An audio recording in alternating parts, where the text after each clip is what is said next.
Não. Ok.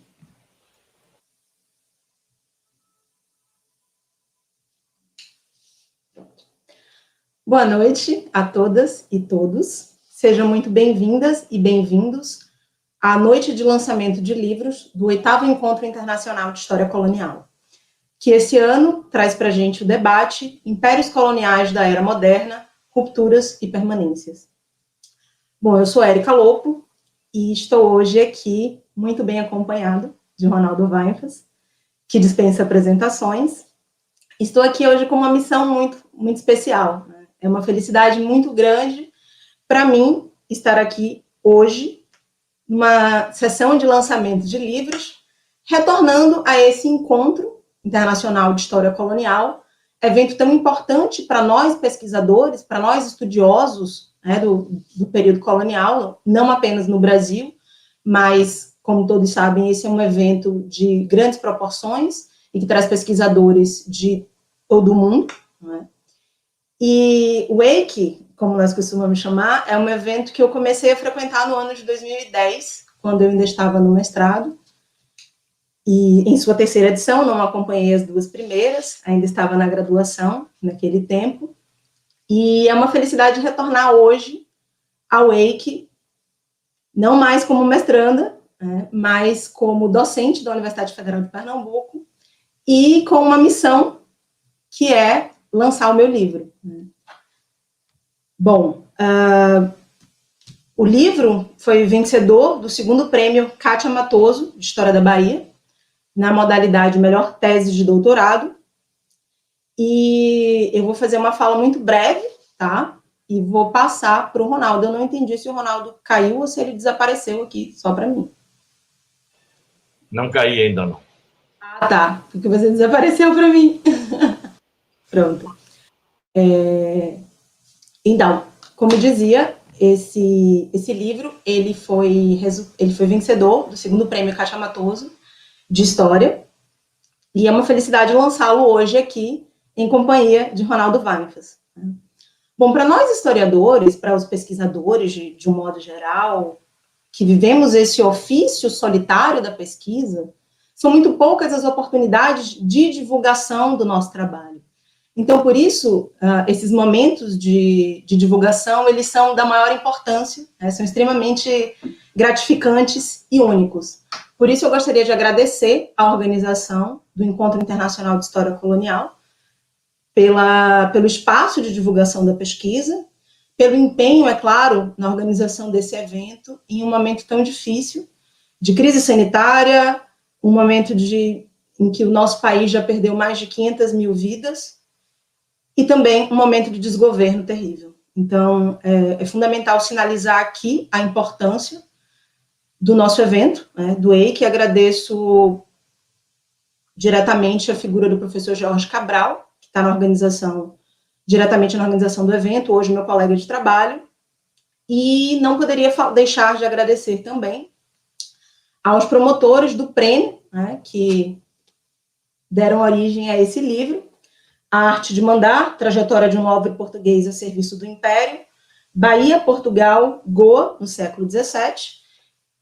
Esse livro, ele foi resultado de uma premiação fundada, né, criada pela Fundação Pedro Calmon, mais diretamente pela sua diretoria do livro e da leitura. E eu gostaria de também registrar aqui nesse momento o meu agradecimento a esse prêmio, que é uma parceria da Fundação Pedro Calmon com a Edufba, que foi a editora que fez esse livro, e também a ALBA, a Assembleia Legislativa da Bahia, também fez parte do financiamento. Bom, também seria impossível deixar de falar do nome do prêmio. É um mérito enorme fazer essa escolha do nome de Cátia Matoso, mulher fundamental para a escrita da história da Bahia, mulher fundamental para a escrita da história do Brasil. E eu diria que, para mim, é uma honra ter ganho um prêmio com o nome de Dona Cátia, como ela costumava ser chamada. Eu sou natural de Salvador e tive a oportunidade de vê-la falar por mais de uma vez. e esses momentos foram extremamente especiais, extremamente importantes, e ficaram marcados em minha memória de uma forma muito gratificante. A arte de mandar é resultado da minha tese de doutorado, que foi defendida junto ao programa de pós-graduação em História do Instituto de Filosofia e Ciências Sociais da Universidade Federal do Rio de Janeiro, com estágio doutoral na Universidade de Évora. Esse trabalho ele foi orientado por João Fragoso e co-orientado por Mafalda Soares da Cunha. É fundamental frisar que essa minha pesquisa contou com o financiamento da CAPES ao longo de todo o período do doutorado, então, tanto dentro quanto pesquisa fora do Brasil. Na minha banca de doutorado estiveram, para além dos meus orientadores, a professora Ângela Barreto Xavier, do Instituto de Ciências Sociais da Universidade de Lisboa, o professor Everton Salles Souza, da Universidade Federal da Bahia, e o professor Ronaldo Weinfels, que, além de avaliador, escreveu o prefácio do meu livro, e por isso eu fiz esse convite, que ele aceitou gentilmente, de vir aqui hoje falar um pouquinho sobre a minha arte de mandar. Muito obrigada, Ronaldo, seja muito bem-vindo. Eu passo a palavra a você. Muito obrigado, Érica. Bom, antes de tudo, boa noite a todos e a todas. Muito obrigado, Érica, por esse convite. Eu estou realmente muito honrado de apresentar o seu livro, premiadíssimo, que me deu, aliás, muita alegria, porque eu acompanho essa trajetória há muito tempo, desde o mestrado, desde o tempo em que você foi minha aluna na pós-graduação, acompanho a sua pesquisa, trocamos sempre ideias, formalmente, em exames e pessoalmente, em conversas variadas. A Érica se tornou, além de colega de magistério, uma amiga. Então, é com muita alegria que eu a vejo aqui protagonizando esse evento no EIC, cuja primeira edição, não lembro quando foi, mas eu estava presente. Já faz bastante tempo. Tudo comigo já está fazendo bastante tempo, o que não é bom. O que não é bom, mas paciência. Então, eu gostaria de registrar, apoiar as palavras várias que Érica, em pouquíssimo tempo, conseguiu exprimir aqui em relação ao país, em relação à importância do apoio público para a formação dos pesquisadores em todas as áreas. Eu também, como Érica, devo muito ao Estado brasileiro a minha formação desde o tempo do mestrado. O que não é pouca coisa, é para mim motivo de muito reconhecimento. Esperemos que esse apoio não esmoreça, porque os tempos, como disse a Érica, são muito difíceis, há uns poucos anos, de uns poucos anos para cá. Eu vou fazer meus comentários retomando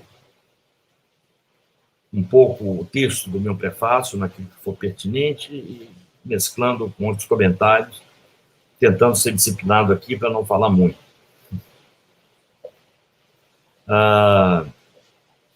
E começo lendo um trecho, que é o seguinte: não se duvide de que a Bahia sempre inspirou poetas, desde pelo menos o século XVII.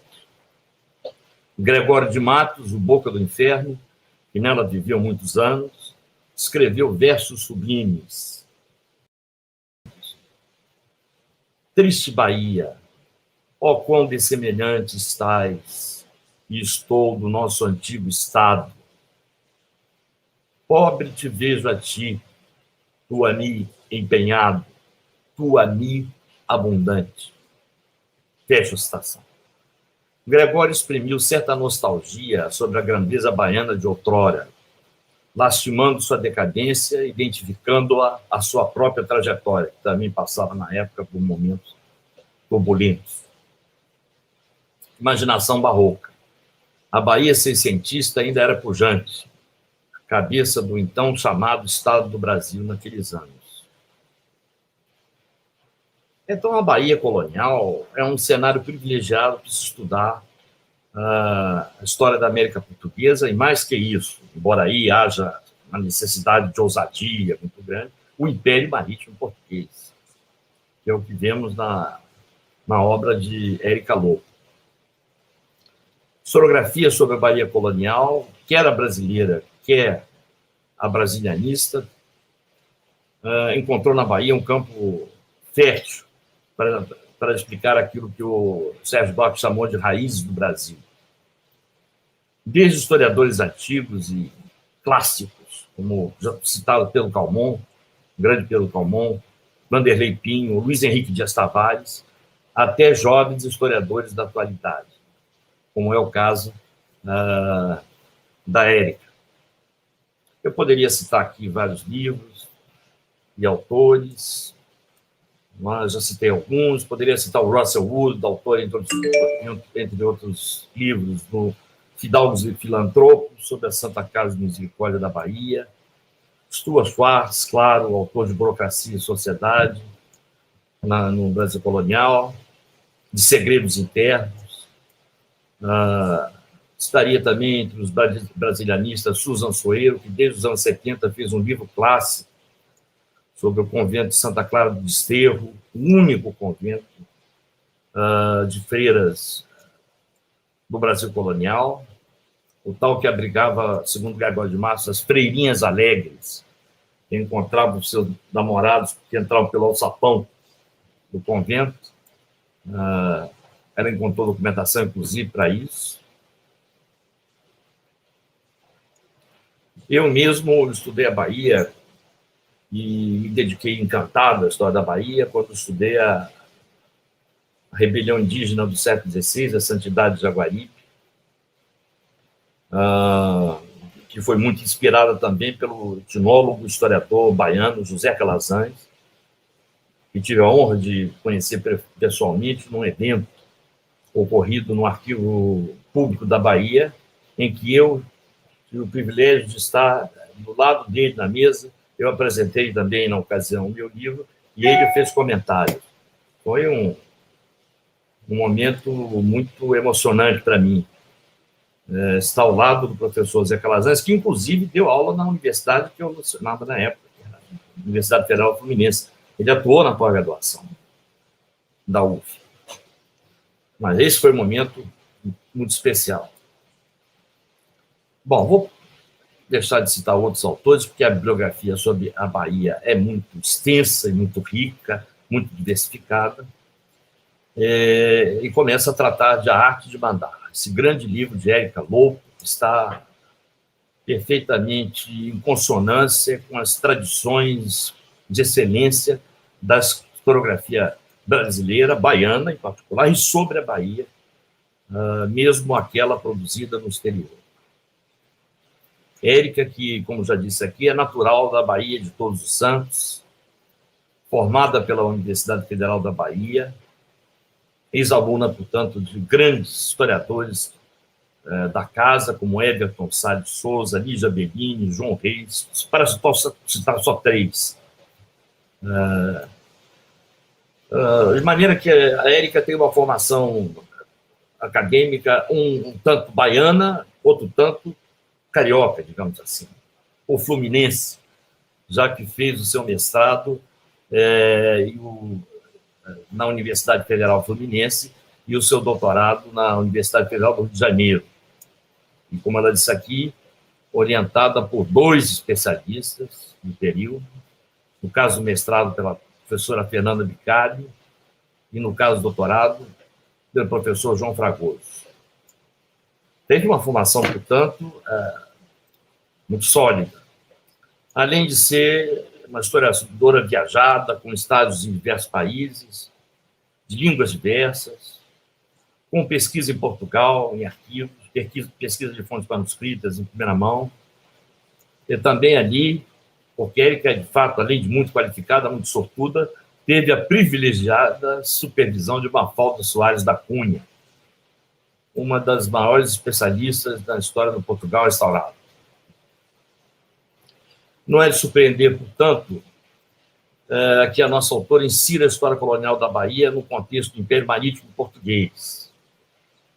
Não uma história da Bahia confinada, mas ramificada e conectada com várias regiões do Império Marítimo. Mas Érica Lopo se debruça não sobre o tempo da glória imperial, como fez José Roberto do Amaral Lapa quando estudou a Bahia, a carreira da Índia, quando a Bahia começava a despontar como um ponto estratégico nas rotas de comércio orientais da metrópole. Ela se debruçou sobre um período de incerteza, que sempre atraiu a ela nos seus estudos. Momentos de incerteza e de dilemas. O período da União Ibérica, no qual a Bahia permaneceu à frente do Brasil dominado pelos Filipes, desde 1580. E trata ainda do período da Restauração, no qual Portugal lutou pela sua independência, como se sabe, numa guerra que se prolongou até 1668. O fio condutor do livro de Érica reside na trajetória de Dom Vasco de Mascarenhas, nobre português que serviu com o máximo empenho uma monarquia, me permite dizer, depois de ler com atenção o livro de Érica. Qual monarquia? A qual monarquia ele serviu? Primeiramente, a monarquia hispânica. Foi mestre de campo, capitão-general de artilharia e governador interino da Bahia entre 1626 e 1640. Então, pode-se dizer que lutou por Castela? Sim, lutou por Castela. E não se pense nisso como uma espécie de traição dele aos portugueses. Ele lutou contra os holandeses que fustigaram o litoral brasileiro produtor de açúcar desde o início dos anos 20, que fracassaram na tentativa de tomar a Bahia, primeiramente em 1624, foram varridos em 1625, e depois tentaram de novo em 38, e foram novamente repelidos. Mas aí é outro contexto. O título de Conde de Óbidos lhe foi atribuído, aliás, pela dinastia filipina. Era um homem dos Filipes. Começou a sua carreira de governança e de comando em armas sob a monarquia dos Filipes, a qual foi lealíssimo até a inflexão de 1640. Há outros nobres portugueses, como ele, que serviram a coroa hispânica no Brasil castelhano. E vários deles, após 1640, viriam a se juntar com a dinastia de Bragança, doravante leais a Dom João IV, no Portugal restaurado. Nós podemos citar vários aqui. Matias de Albuquerque, que foi comandante da resistência pernambucana no tempo dos Filipes, e depois foi um grande comandante das guerras de restauração. Assim foi o grande escritor e historiador de época, Francisco Manuel de Melo, que também serviu os Filipes, depois serviu a restauração. Também Salvador Corrêa de Sá e Benevides, governador do Rio de Janeiro na época filipina, que depois, entre outros feitos, liderou a reconquista de Angola para o Reino Brigantino. Para não falar no próprio rei, o Duque de Bragança, que era o representante em armas de Filipe IV em Portugal e aceitou, a duras penas, porque ele hesitava muito, sobretudo num assunto desse tipo, aceitou encabeçar a luta pela independência lusitana. Érica sabe muito bem como o importante e famoso Dom João IV custou a crer que era o rei de Portugal. No que foi convencido, a certa altura, pelo padre Antônio Vieira, que se tornou um dos seus principais, se não o principal conselheiro, dizendo ao rei que ele deixasse para lá essas discussões de linhagem e pensasse que ele era rei por vontade de Deus, e não por uma questão genealógica. o Conde de Óbidos foi um, entre outros, que trocou a lealdade à Casa d'Áustria pela causa da restauração. Acompanhando a carreira do Conde de Óbidos, Érica resgata os percalços da restauração portuguesa, porque percorre essa trajetória toda desde o tempo que ele governou o Algarve, entre 1641 e 48, quando serviu também no comando do Alentejo, que é a principal região da Guerra Luso-Espanhola, como atuou no cerco de Badajoz, que foi um dos momentos fracassados das guerras luso-castelhanas.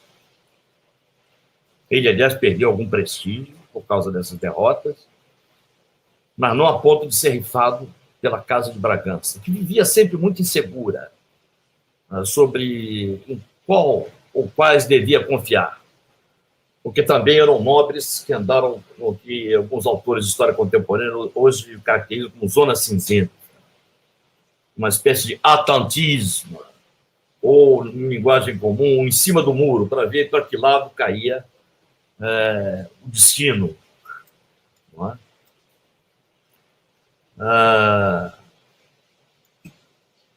Mas tanto ele não caiu em desgraça que chegou a ocupar o prestigiosíssimo cargo de vice-rei do Estado da Índia. Um Estado da Índia, então, muito apequenado em relação ao que fora, porque os holandeses andaram se metendo nos domínios hispano-portugueses durante os anos 20, 30, 40, conquistando vários, na Índia também, como também na África, como também nas Américas. Ele foi vice-rei da Índia entre 1652 e 1653. Érica, embora, claro, como todo biógrafo, tenha uma certa relação com o personagem, que se vai construindo ao longo da pesquisa, não evita mostrar os percalços e desastres da atuação do personagem. A governação dele na Índia, segundo Érica, foi um fiasco, ou quase isso. Érica que me corrija, porque às vezes eu sou meio hiperbólico assim. Mas a monarquia restaurada, nele enxergou fazendo um balanço, eles faziam um balanço muito criterioso, muito cuidadoso dessas nomeações. Né? Quem pesquisa esse assunto e conhece a biografia percebe que o campo administrativo não era essa bagunça que alguns autores precipitadamente atribuíram à monarquia portuguesa.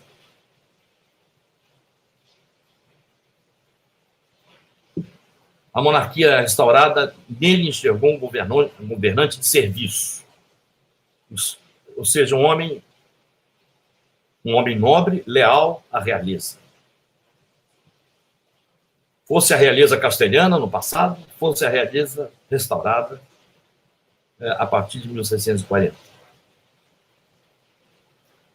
Então, o livro traz esse percurso do Conde de Óbidos e nos oferece a história de um burocrata e militar do antigo regime em terras ibéricas e ultramarinas, num século de inflexão histórica europeia e colonial. E Érica está atento a isso, que tratar desse personagem envolvido nesses enredos tão diversificados e ramificados exige um esforço de estudo realmente extraordinário, além da pesquisa documental sobre o caso específico. Érica prossegue com o Conde nos anos 60, quando ele assumiu o governo do Estado do Brasil. Ele que já conhecia bem a Bahia. Então, atravessou uma série de conflitos típicos dos governantes coloniais. Disputas com governadores de capitanias, que queriam mandar mais do que o governador-geral, disputas com poderes judiciários. Envolveu-se, por exemplo, numa cisânia com o secretário-geral do Estado do Brasil, Bernardo Vieira Rabasco, ninguém menos do que o irmão de Antônio Vieira, homem poderosíssimo na Bahia, Desculpem, tocou o telefone, eu já apaguei. Enfim, irmão de Antônio Vieira, que, no meu modo de ver, principal jesuíta dos brasileiros, foi conselheiro mor de Dom João IV, como já mencionei, um ícone na própria época e cuja vida sintetiza o próprio século XVII, luso-brasileiro e imperial. E também as complexas lutas europeias e disputas diplomáticas no tempo da Guerra dos 30 Anos. E o Conde de Óbidos exerceu esse poder num momento difícil, quando o reino era conduzido pelo grupo liderado pelo Conde de Castelo Melhor, que era inimigo do Antônio Vieira. Mas ele, na Bahia, onde enfrentou, foi mesmo a facção na qual Vieira se inseria. Quando golpearam Castelo Melhor em Portugal, aí sim o Antônio Vieira foi reabilitado e o Bernardo Ravasco também. Essas intrincadas lutas facciosas são muito importantes serem estudadas. E, no caso de Causa, a Érica fez isso muito bem, com muita atenção. E é preciso ter muita atenção, porque as verdades eram muito volúveis, não é? E isso faz parte da lógica personalista de se fazer a política no antigo regime. Era o normal da época, não é? De modo que Érica Lopo escolheu personagem exemplar para mergulhar nos dilemas da restauração portuguesa em perspectiva imperial, trabalhando com um homem que viveu entre duas dinastias, viveu entre facções rivais na monarquia restaurada, entre governações do Império Português, entre o Atlântico e o Índico, mas um homem da nobreza a serviço do rei. Qualquer rei, a bem da verdade, desde que ele fosse súdito desse rei. Baseado no livro de Érica Lopo, diria que o Conde de Óbidos serviu exemplarmente, entre fracassos e vitórias, como militar e mesmo governante, sobretudo na Guerra Peninsular da Restauração. No Império Ultramarino, serviu com melhor desempenho na Bahia, desde jovem, contra os holandeses, e depois na monarquia restaurada, quando se meteu em embrólios variegados. Na Índia, como governante, ele fracassou. E Érica mostra em detalhes como isso ocorreu e, sobretudo, explica o porquê. Esse é um brevíssimo resumo, retrato, quase uma fotografia do livro no que toca a seus enredos e a seu personagem principal, através do qual tem-se a história do Império Marítimo Português no século XVII, do ponto de vista da política e da cultura política da época. Então, para terminar, eu diria que eu estou convencido de que Kátia Matoso, com quem tive a honra de participar de algumas atividades, de conhecer, tratar em várias ocasiões. Kátia Matoso, que dá nome ao prêmio, que é um luxo, não é? Tenho certeza que ela aprovaria com muita alegria a obra de Érica Lopo, em primeiríssimo lugar de qualquer concurso literário. A arte de mandar articula a Bahia, através de um personagem, com o mundo a caminho da globalização no século XVII. É, portanto, obra muito bem-vinda à nossa historiografia. Eu gostaria de dizer isso. Muitíssimo obrigada, Ronaldo, pelas palavras tão gentis. Acho que você precisa fechar o áudio. Está dando microfonia. Bom, eu estava agradecendo ao professor Ronaldo, é um privilégio, né, tê-lo. Enfim, ele ter participado de toda a minha formação, né, depois da graduação. Ele foi meu professor no mestrado, esteve na minha banca de avaliação no mestrado, esteve na minha banca de doutorado e, naturalmente, escreveu o prefácio. Não havia uma outra pessoa, né, quem eu pudesse fazer esse convite que não é ele. Né? Na verdade, meus dois grandes mentores desde muito tempo, Ronaldo Weinfels e Everton Salles. Um escreveu o prefácio do livro, outro escreveu a orelha do livro. Então, assim, falar agora, depois dessa explicação de Ronaldo, acho que eu prefiro até me isentar. Não sei se há alguma pergunta, Matheus. Claro que eu vou falar de questões práticas agora, né, onde vocês podem comprar a arte de mandar. O livro está disponível para venda na estante virtual e na Amazon também, certo? E para aqueles que estão em Salvador, ele pode ser vendido também na editora da UFBA, na EDUFBA. E para aqueles que estão em Recife, eu tenho alguns exemplares aqui também. E é isso, eu agradeço muito, Ronaldo, essa apresentação tão generosa do meu livro. Né? Como disse no início da minha fala, são poucas as oportunidades de divulgação do nosso trabalho. Nós, pesquisadores, vivemos um ofício muito solitário. Então, ter esses momentos é extremamente importante quando a gente sai do nosso casulo e compartilha com o mundo isso que passamos anos a fio a pesquisar. Né? Como o Ronaldo falou, essa pesquisa, na verdade, ela é resultado do livro de doutorado, da minha tese de doutorado, mas é uma pesquisa que vem de muitos anos, né? Desde da minha graduação, quando me surgiu um grande questionamento, né, de tentar entender como Portugal, um país de proporções geográficas tão diminutas, foi capaz de expandir por 3 continentes, né, África, América, Ásia, e fundar um império de proporções tão vastas e que perdurou na longa duração. Então, esse questionamento que surgiu em mim, ainda na graduação, com a orientação de Everton Salles, foi uma coisa que me inquietou ao longo de todos esses anos e que me direcionou a essa pesquisa que tenta conciliar diferentes espaços, né, essas diferentes dimensões do Império Português.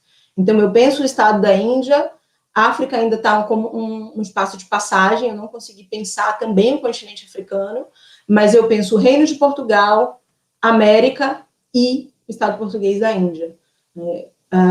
Essa figura, Dom Vasco de Mascarenhas, Conde de Óbidos, que termina por se transformar no fio condutor do meu trabalho, ele surgiu ainda no mestrado, foi um dos governadores que eu estudei no mestrado, e nessa minha ânsia por conectar Estado da Índia e Estado do Brasil, ele me pareceu o veículo ideal para fazê-lo, né, por ser justamente essa figura que teve uma trajetória tão diversificada, que lutou nas guerras de restauração do reino, que foi vice-rei do Estado da Índia, que atuou como mestre de campo, como governador interino, como general da artilharia na Bahia e, posteriormente, como vice-rei do Estado do Brasil, numa época em que o Estado do Brasil ainda não possuía nomeações regulares de vice-reis.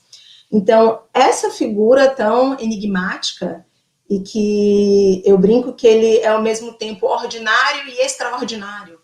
Porque, se por um lado era extremamente comum, como o Ronaldo falou, que nobres portugueses, sobretudo os filhos secundogênitos, ou seja, o filho não primogênito, se lançasse nessas aventuras ultramarinas e fizesse da sua vida, dedicasse sua vida à carreira de serviços, se por um lado isso é tão comum, por outro, ele foi o único homem a ser vice-rei do Estado da Índia e do Estado do Brasil ao longo de todo o século XVII. Então, ele tem elementos ordinários e extraordinários. E foi isso que transformou no fio condutor do meu trabalho, né, e que, enfim, chegou a conclusões muito interessantes. Eu não vou falar das minhas conclusões, senão eu não vendo o meu livro, né, mas que traziam... A pesquisa, ela trouxe muitos questionamentos em torno da Bahia, e é muito interessante porque eu não tinha... As minhas hipóteses de pesquisa, elas não tinham a Bahia como centro. Elas não pensavam, elas tentavam pensar esse mundo atlântico e índico, né, de forma mais ampla, mas a documentação do Algarve, a documentação da Índia, de outros espaços, terminam por me trazer a Bahia, muitas vezes ao longo da pesquisa. E tem um trecho muito interessante, quando Dom Vasco de Mascarenhas volta para o Brasil, ou quando o Conde de Óbidos, né, ele volta para o Brasil na sua terceira vinda, ele troca a correspondência com um outro governador que está no Rio de Janeiro, e nessa oportunidade, eles conversam sobre as dificuldades de viver fora do reino, as dificuldades de viver longe de Lisboa, e então ele diz o seguinte: eu, como tenho um tanto de filho da Bahia, passo como em terra onde me sinto em casa. Ele diz, já sou um filho da Bahia, não sofro desses males. Então, essa figura, esse personagem foi essencial, né, para que esse livro pudesse ser escrito, para que essa tese pudesse ser defendida, para que ela ganhasse um prêmio e que o livro fosse depois publicado. Né? Então, eu agradeço muitíssimo a presença de todas e todos, né, especialmente a Ronaldo Weinfels, que se disponibilizou a estar aqui, disponibilizou seu precioso tempo para estar aqui conosco. A organização do evento pediu que eu não me delongasse tanto na fala final. Daqui a 20 minutos começam as mesas, e a gente já vem de um dia muito intenso de trabalho. Eu mesmo encerrei o ST há pouco, então eu só tenho a agradecer a presença de todas e todos. Mais uma vez, falo sobre a venda dos livros, né? Afinal, estou aqui tentando vender meu peixe, como eu brinco, e vocês podem comprar A Arte de Mandar na Amazon, ou na estante virtual, ou aqueles que estão em Salvador, diretamente na editora da Universidade Federal da Bahia. Ok? Quer falar mais alguma coisa, Ronaldo? Apenas parabenizá-la pela exposição, pelas duas exposições, que eu apenas coadjuvei, não é? Porque expôs, não é, as suas motivações pessoais e alguns percursos da pesquisa que influíram decisivamente nos rumos do trabalho. Né? O que chama atenção para a importância do diálogo do historiador com a documentação. Não é? Não adianta formular hipóteses sensacionais em abstrato e insistir em repeti-las o tempo todo, sem submetê-la à prova dos eventos, que só pode ser alcançada através da pesquisa documental. Isso já ensinava, por exemplo, Mark Bloch, não sou eu que estou aqui dizendo. E nós todos, aqui presentes, pelo menos, eu e Érica, somos herdeiros dessa linhagem, da qual participava também Dona Cátia Matoso, é bom citar outra vez, e dizer que realmente é motivo deve ser motivo de muito orgulho, no melhor sentido possível, para a Érica, ter recebido um prêmio com o nome da professora Cátia Matoso. Né? E aqui está apresentando o resultado de uma longa trajetória. Não é só, como ela disse, a pesquisa de doutorado. É uma história que vem de longe, a história dela com a pesquisa em torno da governança da Bahia, história da Bahia, a sua inserção num campo mais amplo, Ela consegue manejar muito bem, é uma coisa que eu gostaria de ressaltar mais uma vez, o que é uma operação muito difícil. Histórias regionais com uma história imperial e global. Então, são dimensões espaciais distintas, com suas próprias dinâmicas, e o personagem dela permite iluminar, até onde é possível, esses recantos e a interligação entre eles. Então, eu agradeço muitíssimo, é para mim também uma alegria muito grande estar presente aqui é a minha única participação nesse EIC, mas não podia ser melhor do que comentar o livro da Érica Lobo. Muito obrigado por tudo. Obrigada mais uma vez, Ronaldo. Então, acho que a gente encerra agora a transmissão para que as pessoas possam se organizar para as mesas que começam daqui a pouco. Bem, boa noite a todas e todos e muito obrigada pela presença.